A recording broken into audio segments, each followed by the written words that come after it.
जब DM sir अपने विचार रख रहे थे लोकतंत्र पर, तब मेरे मन में कुछ ख्याल आया जो मैं व्यक्त करना चाहता हूँ। तो मैं कुछ प्रिपेयर होके आया नहीं हूँ और ना मेरा कुछ मूड था, बट मैं आ गया हूँ। है जो रोटी बेलता है, एक दूसरा आदमी है जो रोटी खाता है, और एक तीसरा आदमी भी है जो रोटी से खेलता है। मैं पूछता हूँ ये तीसरा आदमी कौन है? मेरे देश की संसद मौन है। तो ये एक मुद्दा हमेशा से रहा है कि भारत के आज़ादी के बाद से कि राजनेताओं पे और राजनीति में हमेशा सवाल उठाए हैं। तो इसका जिम्मेदार कौन हुआ? जो यहाँ पर बैठे वो लोग हैं जिन्होंने उनको चुना है, या फिर उसके बाद जिन्होंने भ्रष्टाचार किया।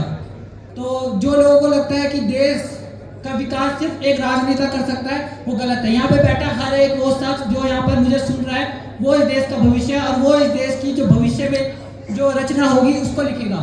और एक वाहिद अली वाहिद नाम के एक महान कवि हुए जिन्होंने लिखा कि ये बोझ कब तक संभाला जाए, द्वंद कहाँ तक पाला जाए, दूध छीन बच्चों के मुख से इन सांपों को कब तक पाला जाए, दोनों और लिखा हो भारत, सिक्का वही उछाला जाए, तू भी है राणा का वंशज, फेंक भाला जहां तक जाए।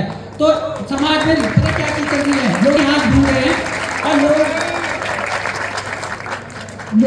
लोग समाज में जो उनका इतिहास रहा है उसको भूल गए हैं। वो राणा को भूल गए हैं, वो भगत सिंह को भूल गए हैं, वो गांधी को भूल गए हैं, वो अम्बेडकर को भूल गए हैं। लोगों की जिनकी हस्ती दो कौड़ी की नहीं है, वो उन लोगों पर सवाल उठाते हैं जिन्होंने 200 साल गुलाम रहने वाले भारत की आज़ादी पे एक महत्वपूर्ण भूमि निभाई। मैं उन लोगों से सवाल उठाता हूँ जो गांधी पर सवाल उठाते हैं कि तुम्हारी हस्ती दो कौड़ी की नहीं है कि तुम एक आदमी से जाके बहस कर जाओ, वो आदमी जो अंग्रेजों से जाकर लड़ गया, तुम उस पर सवाल उठाते हो।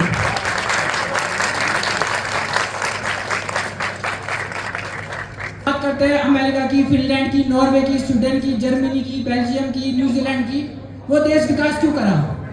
वो देश विकास इसलिए किया क्योंकि वो वहाँ के देश के लोग पढ़े लिखे थे, और उन्होंने जो सरकार चुनी वो उनके हक की सरकार थी। आज लोग जाते हैं इस नाम पर वोट देने की, हम जाते हैं और एक अपना मतलब दे देते हैं मतदान, जिसको भी देना होगा। हमारे एक वोट से क्या ही फर्क पड़ता है? तुम्हारे एक वोट से फर्क पड़ता है। तुम्हारे एक वोट से देश का भविष्य निर्माण होता है। तुम्हारे एक वोट से वो राजनेता गद्दी पर आता है, वो सत्ता पे आता है जिसका मन में कुछ है नहीं, बस वो आना चाहता था, उसके पास पावर थी तो वो आ गया, और वो देश का बेड़ा गर्क करे, क्या भला करे। तुम पे हैसियत नहीं है कि उस पर सवाल उठा दे, क्योंकि उसको चुना ही तुम जैसे लोगों ने है। तो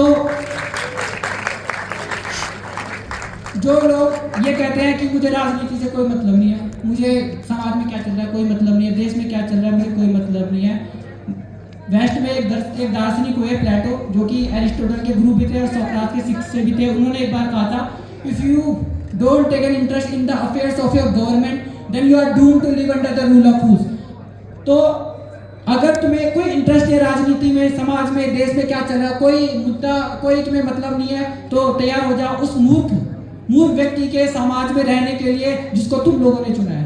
तो तुम्हारे पे कोई हक नहीं बनता कि तुम उन लोगों पे सवाल उठाओ जिन्हें तुमने चुना है। तो मैं ये कहना चाहूँगा कि इस देश की गरिमा, इस देश की महानता हम जैसे लोगों से बनती है, और सवाल उठाना चाहिए हर बार सरकार से कि जो भी चीज़ें चल रही है वो क्यों चल रही है, देश का एक एक पैसा कहाँ जा रहा है। तो भ्रष्टाचार और भ्रष्ट नेताओं पे जो सवाल उठाने का जो हक है वो हमारा भी उतना ही बनता है जितना अपोजिशन पार्टी को बनता है। तो मैं इसी के साथ अपना विराम रखना चाहूँगा। तो मुझे कहा जा रहा है कि थोड़ा और बोल दिए जाए, तो मैं बोलने में घंटों बोल सकता हूँ और मुझे कोई आपत्ति नहीं है, ना मुझे डर है इस चीज़ का। क्यों? क्योंकि मैं भी उसी देश का हिस्सा हूँ जिस देश के हिस्से आप हो, और इस देश का निर्माण यहाँ पर बैठा हुआ हर एक शख्स करेगा जो इंजीनियर बनने जा रहा है, चाहे वो डिप्लोमेट या ब्यूरोक्रेट्स बनने जा रहा है। तो मैं इसी के साथ कहना चाहूँगा, जय हिंद, जय भारत।